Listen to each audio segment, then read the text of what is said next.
Great. Hello, everybody. Our session this afternoon is we're going to have a quick touch base as well as go through what else we received in our kits. And I've titled this Beyond the Weather Station. So yes, hello, everyone. And how's everyone doing? Hi, Nico. How are you doing? Hi. Doing fine. Fine. Almost weekend.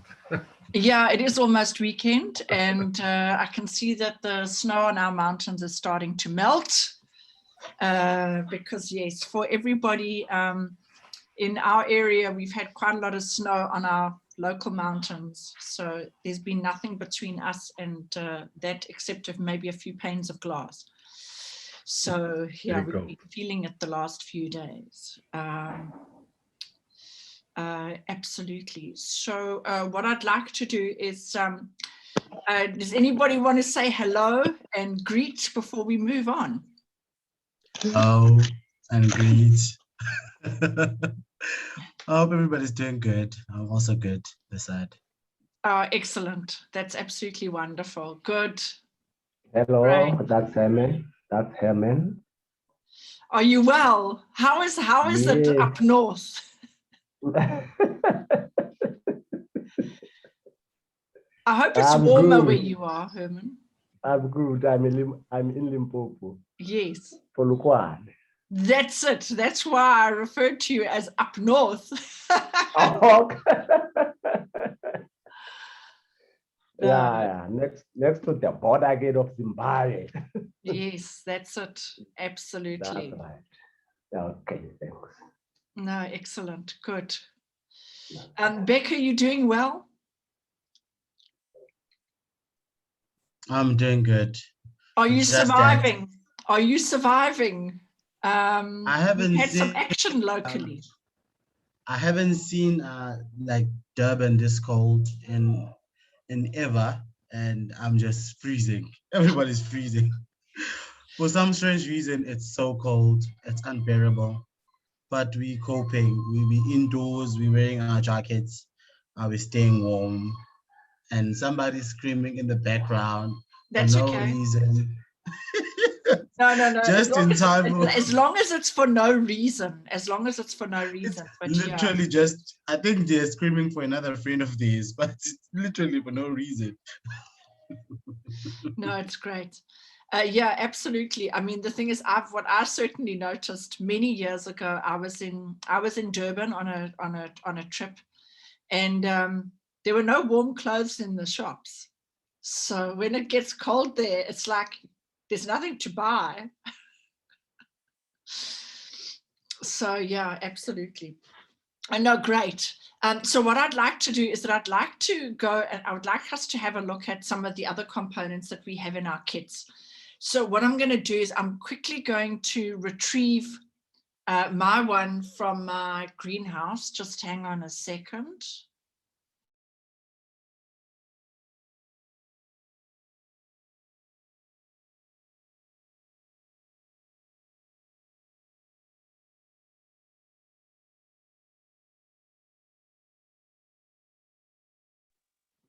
Great. Okay. So what I've done is that I've added the soil moisture sensor, this SW07.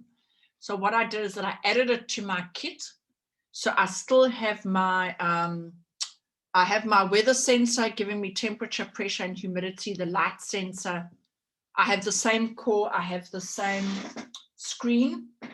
And then what I'm going to do is I'm just going to add power. So what we're going to be doing is we're going to be sending you these normal USB programmers.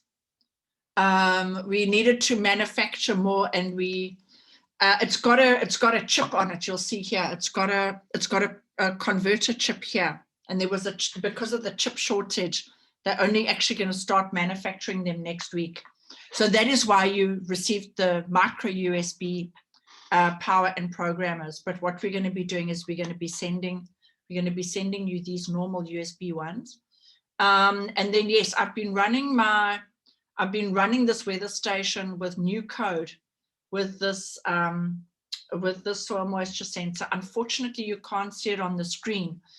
But I mean, of course, now because it's not in the soil, it's measuring 0. But I've had it running in my little greenhouse, and so it's been fairly effective. And what that does as well is that also it also posts to the dashboard. We've got a little bit of an error with that, so the guys are just working on that over the next few days. So by the time you get your additional components, as well as the students getting their kits, it'll all be done. So I'm not sure if you're going to be able to see this here in this little OLED screen. So yeah, what it's doing is it's giving me a readout, but because I haven't got it in the soil, it hasn't been, it's giving me a readout of 0. So yeah, so what it is that every time we add another xChip, what we need to do is we need to then add that to the Arduino code. So apart from this SW07, what else did you have in those boxes?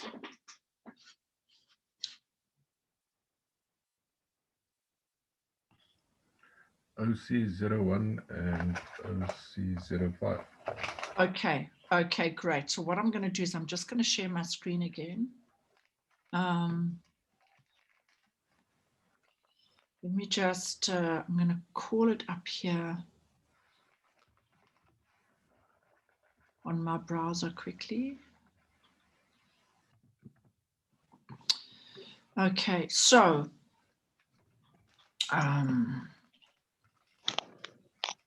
right, let me share quickly. So what it is that I always recommend that you actually go to the X in a Box website and you look up the components. So here we have the OC05, so output control 05. So this is a servo driver. And what you can see here is that it's got a connection for battery, but then what it's got is actually got 8 different connection ports. So what you can do is you can actually connect 8 different servos to this. And the great thing about having this servo driver is that now you can really start doing robotics, because each servo, whether it's if you have, for example, a robotic arm that needs to move, or maybe you've got a solar panel that you want to tilt or move or turn, then what you do is that you will use this component, and each servo for each axis of movement, then what you do is you can connect each one. So you can actually connect 8 to this one. So it's extremely useful. And then, Nico, you said OC01. Okay. 1, yeah. Okay, so I'm just going to search for that as well. OC01. Let's go. Yeah, it's the high current DC switch. Yes, so it's here we go, the high current DC switch. So what this is very useful for is if you want to have some kind of a direct current output. So if you want to output control 01. So yeah, so the thing is, what's really great is you can use this. You can see here there's got these screw terminals. So what you do is that you can connect using these screw terminals. So what you can do is you can have an output for something else. Let's say maybe you want to run a current through, you want to start or stop a motor, you want to open a valve, close a valve, something like that. So this high current output control is extremely useful for your agriculture style projects where you want to turn on and off a pump, maybe for aquaponics or something like that. I was wondering, Nico, did you have the SL06 in your kit as well?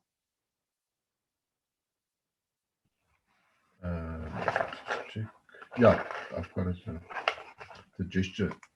Yes. Okay. So this is a pretty interesting component. So what this does is that this is a light sensor.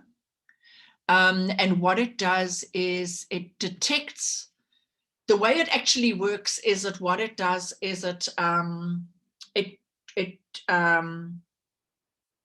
not transmit light, it emits light at very particular frequencies.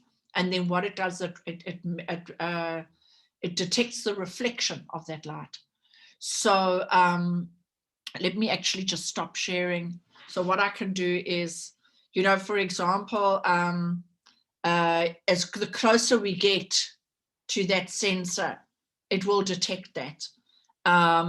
So it's very, very useful where you've got, let's say, for example, a water tank, and then you have it inside on the lid of the water tank, so that what it does is it will then measure the distance of the water, the surface of the water from the top of the tank.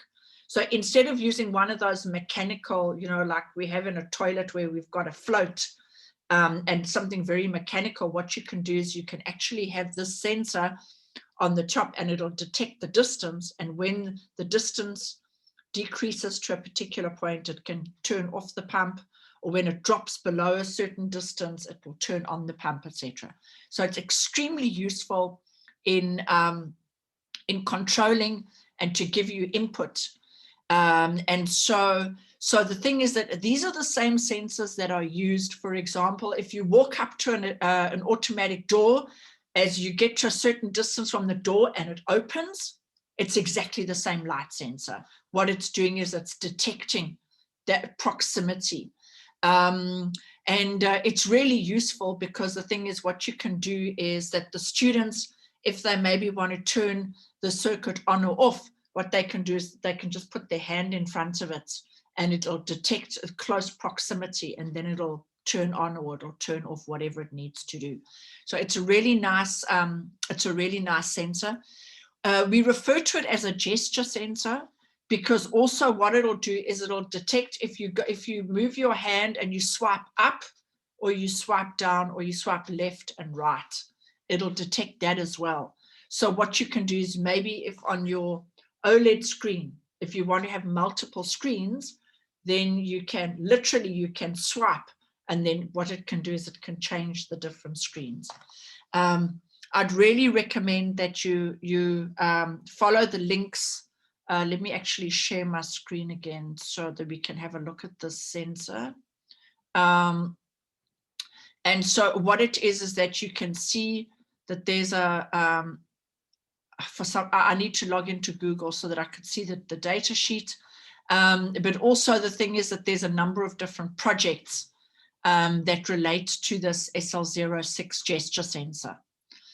So were there any other chips before I move on that anybody had in their kits?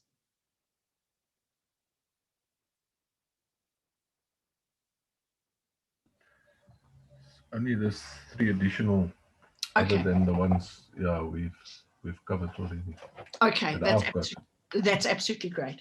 So what I'm going to do is I'm going to share my screen again, and then I'm actually going to show you how the information on the website is actually useful. So let me share again, and let's go back here to the browser. Okay, so you can see here it says SL06 gesture sensor, and you can see here in the brackets it actually gives, this is APDS 9960.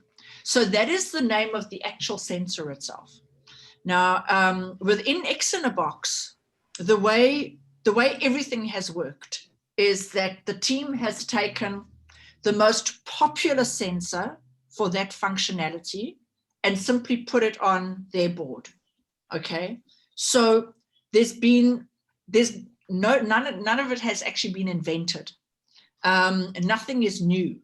So so for example, this USB connector, this is a very standard USB that's been put onto this board. Then yes, we have the converter chip and the programmer. That's extremely popular. That's been put on the board.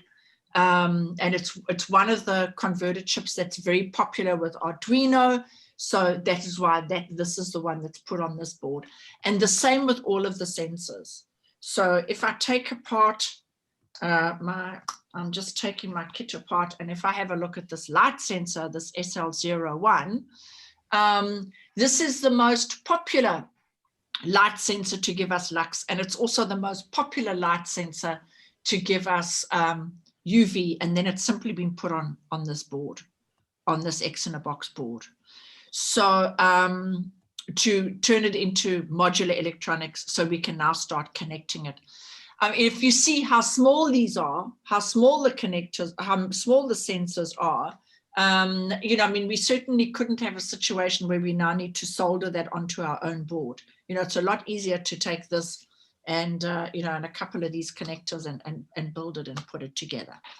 So this SL06, the team has simply taken this very popular sensor that we can see here in the middle, and placed it on the board. So what I'm going to do is I'm just going to copy that. I'm going to say Command C.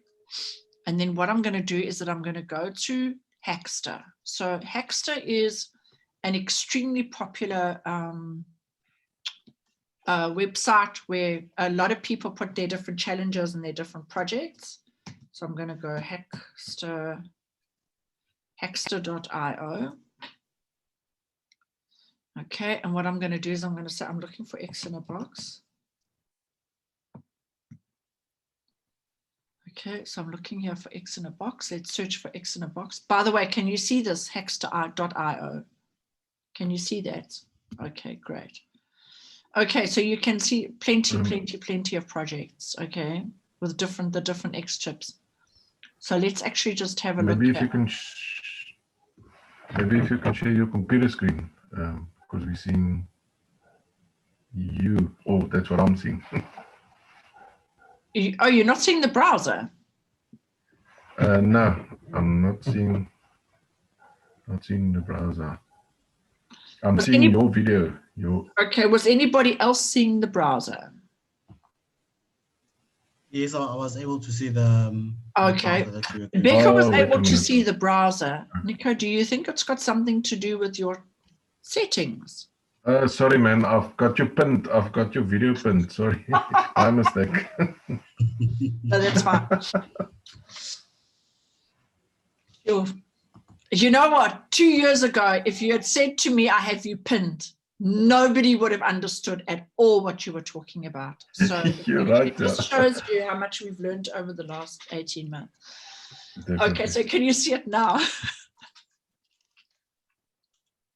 Can you see it now, Nico? Yes, definitely. Okay, that's great. Okay, so here we've got X-in-a-box. So there's a whole bunch of X-in-a-box projects. So let's have a look here, SL06. Let's have a look if there's anything here. Okay. So here we go, remote proximity sensing with X-in-a-box, Xerinth and UPDots, remote gesture sensing with CW02. Now that's the core that you have there, the CW02, SL06. Okay, so there's a project that's been posted here by, we refer to him as KJ. He's from Pakistan. Ambient light sensing with X-in-a-box, gesture control of Simon, which is some other kind of single board computer using Microsoft Make code, etc., etc. Okay, so that's absolutely fantastic. And then remember, I copied and pasted the name of the sensor itself. So I'm not even going to worry about X-in-a-box. I'm just going to paste that there. And I'm going to say, let's search for this. Now we really see that there's a lot of projects that have been done using this one here was using Arduino. That over there is another single board computer. Here's some the X-in-a-box one. So there's a lot of different projects that uses the same sensor, which means that you could probably actually use the code and you could use the libraries for your own projects using this gesture sensor. Control your Earth rover in virtual reality using that sensor. Arduino smart lamp. Okay, an Arduino controlled lamp that turns on automatically when it gets dark. Turn it off or back on with a swipe of your hand. So that is how it's useful to have that gesture sensor, etc. So you can see here that there's quite a number of projects here. Posture recognition using Connect, Azure, which is Microsoft IoT, machine learning and web VR, Amazon Echo, virtual reality controller, etc., etc. So there's a lot of different projects that you could actually do with that sensor. It's going to require that you probably modify some of the code, but that's absolutely perfect. There's no challenge with that at all. And so, and you would do exactly the same with the other components. So let's have a look. We had X in a box, OC05. Let's have a look for some projects there. Here we go. Control servo motors remotely using OC05 and CW02. There you go. That's your core that you have to control microcontrollers. Servo control with capacitive touch, control up to 8 servos remotely using that. Okay, it's a slightly different core, but that's okay. It's probably Arduino code, so you'd be able to use it on the core that you have. Servo controlled time-lapse camera. You can see that was posted by Bianca, etc. So then a number of projects for all of the different ones that you have. So let's actually try. Let's go OC01 and see what projects there are here. Prototyping with Walkabout IoT platform. Sounder, piezo buzzer with blink and X in a box. Okay, so there's a number of different projects we could do with OC01. What we could do as well is we could try the same thing. We could say, okay, here it is. So you can see there's quite a lot of description over here that actually explains what it is. So that is, here's some ideas for you in terms of using those additional components. And then I'd really like you to remember this webpage, hackster.io. So what I'm going to do is that I'm actually just going to say, what you do is you go here, and there's the X in a box has gotten, I think has got their own extension here. There we go. So what I'm going to do is I'm going to copy that and I'm going to paste it in the chat for everybody to have. Chat, here we go. Right, so that is Hackster for different projects and different challenges. If you go to the home, of Hackster, so I just want to get rid of my chat screen here. If you go here to home, what you can do is you can also have a look here and you can say, I'm looking for challenges.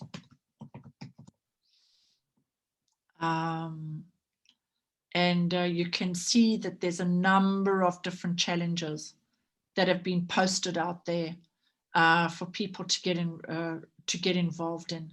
So this is also really, really nice for your students if they want to take on some global challenges, and then they can actually sign up and they can participate in these challenges.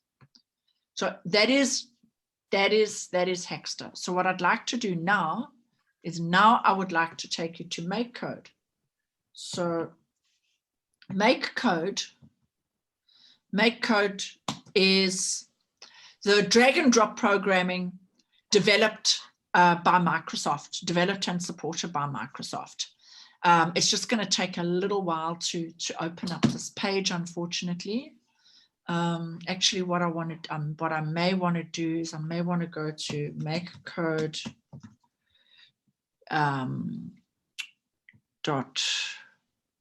maker.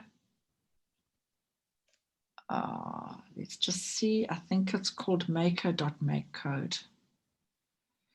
Here we go, yes. Make code, right? And so what we do is we just scroll, can scroll down here.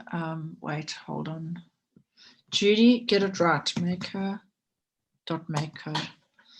Okay, this is it, maker.makecode. Okay, so what I want to do now is I'm saying, okay, I want to actually start a project. And I want to start a project with X in a box. So what you could do is there are these cores. You would need to add that to your repertoire. But certainly if you build a project and you want that, then I can make sure that you actually receive these cores. And so the thing is that what you could do is you could actually build a project with that. And what I'm going to do is I'm just going to see, I don't have any projects running at the moment, but I could actually start a new project and I could call it UNDP create. And then what it's going to do is it's going to start by saying, okay, which core are you going to be using? And I'm going to be using an X in a box core. So I go down to find my, I don't know if it starts with, here we go. I'm going to be using, let's say maybe this CC03 as my board. And now what I want to do is that if I want to actually start adding other components, you'll see here that if I look at extensions, if I go to advanced and then I go to extensions, what I can do is that I can actually add, if I search for X in a box, there's a number of different xChips that I can then add to my project. Okay.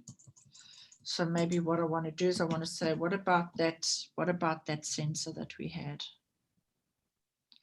SL0s. Oh, no, why is this now? Isn't it amazing? You know, whenever I try to do this live, it just hangs. Isn't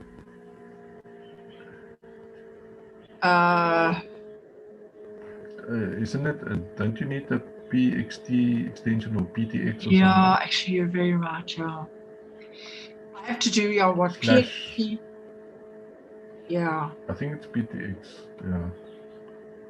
Okay. My machine is very slow, so I'm still loading the site, so I can't test. Yeah. Okay. So what I'm going to do is I'm just going to go to the X in a box site. I'm going to see that was a little bit too slow.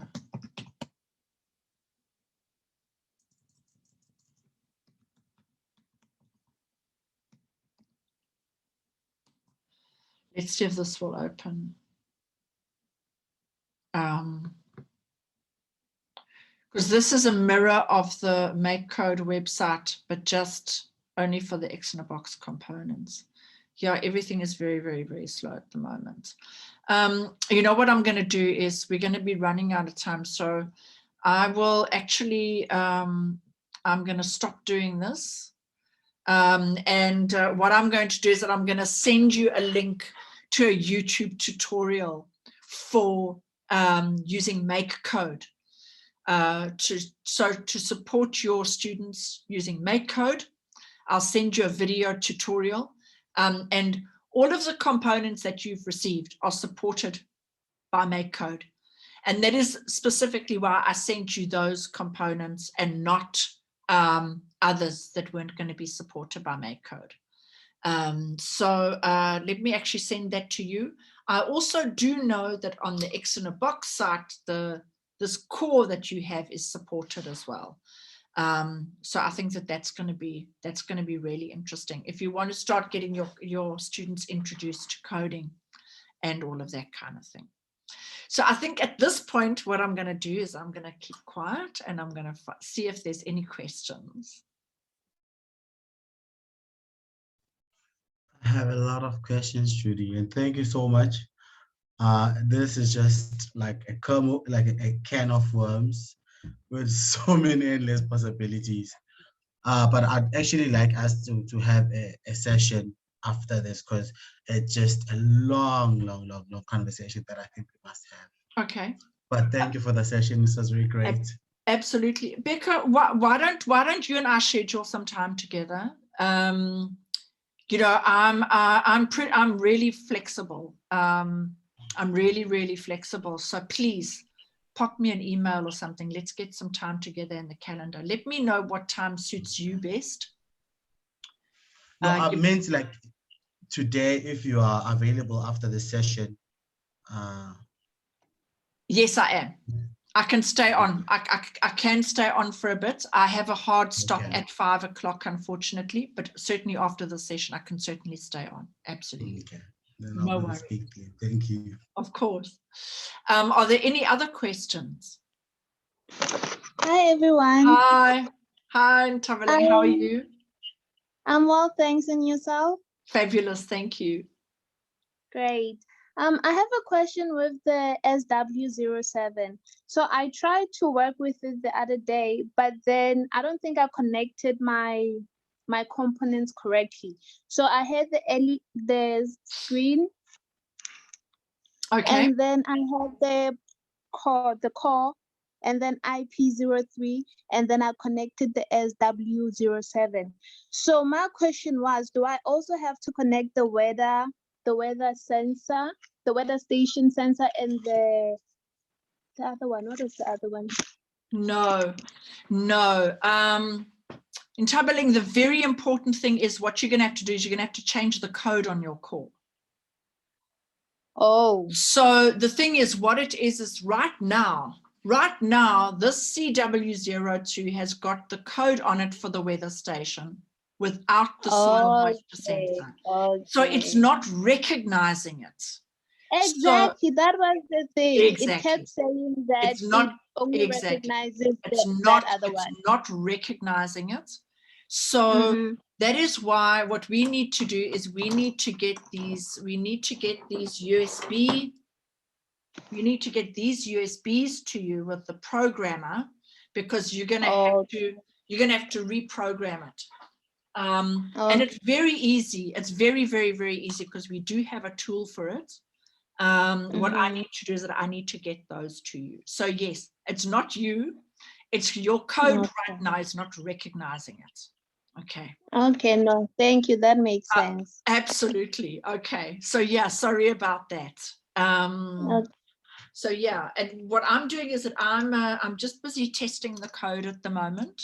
I'm fine with the way it's presenting on the OLED screen, but I'm not happy with the way it's presenting on the dashboard, on the Kibana dashboard. So yeah, the guys are doing a little bit of work. You know, the thing is that the hardware is easy to make. It's doing the code that takes the time. So yeah, so they've been very busy doing that. Okay, great. We have a hand up by somebody by the name of Black Shark, but I have no clue who Black Shark is. It's Varesha. That's so sorry. No, it's fine. I forgot. No, it's absolutely fine. No worries. Varesha, how are you? I thought I'm all right. And you, sorry I missed the previous session. I wanted to be there, but I had a family emergency. Okay, is everything all right then?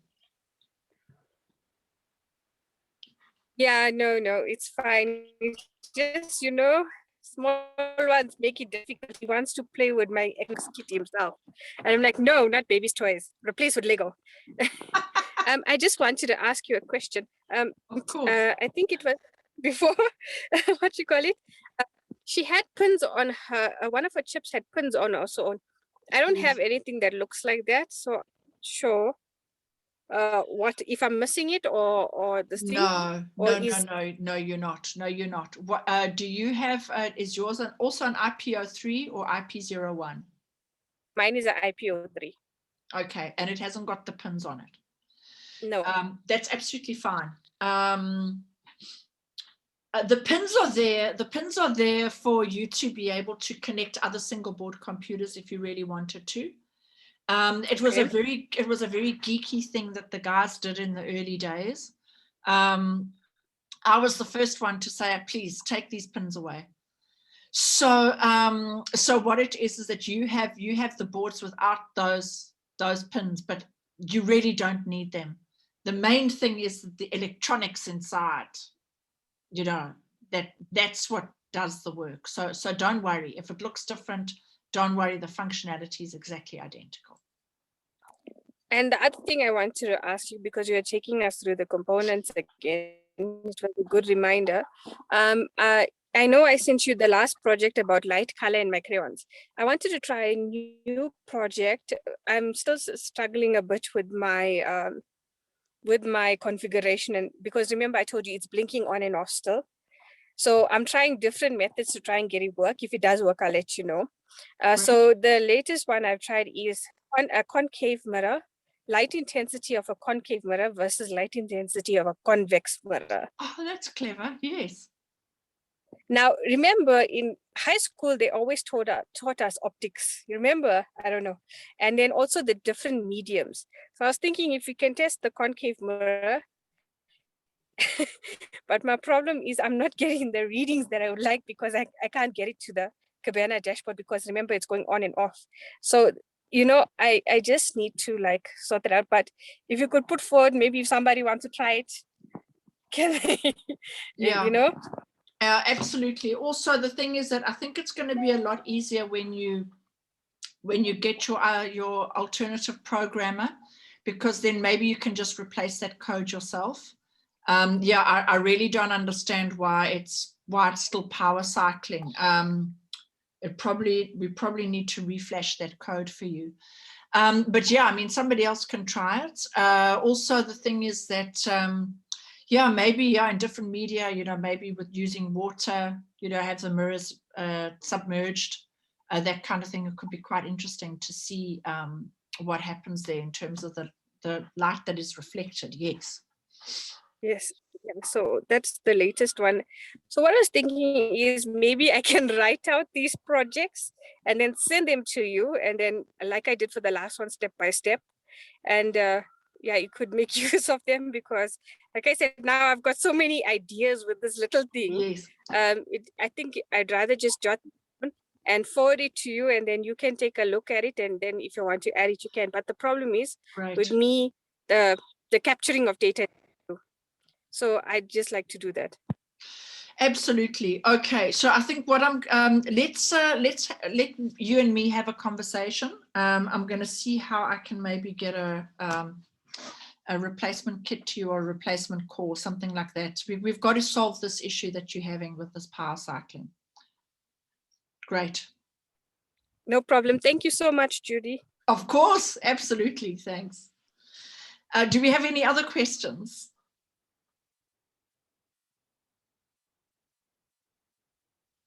Okay, great. If that's it, I think that's wonderful. What I'm going to do is I'm going to stop the recording, and yeah.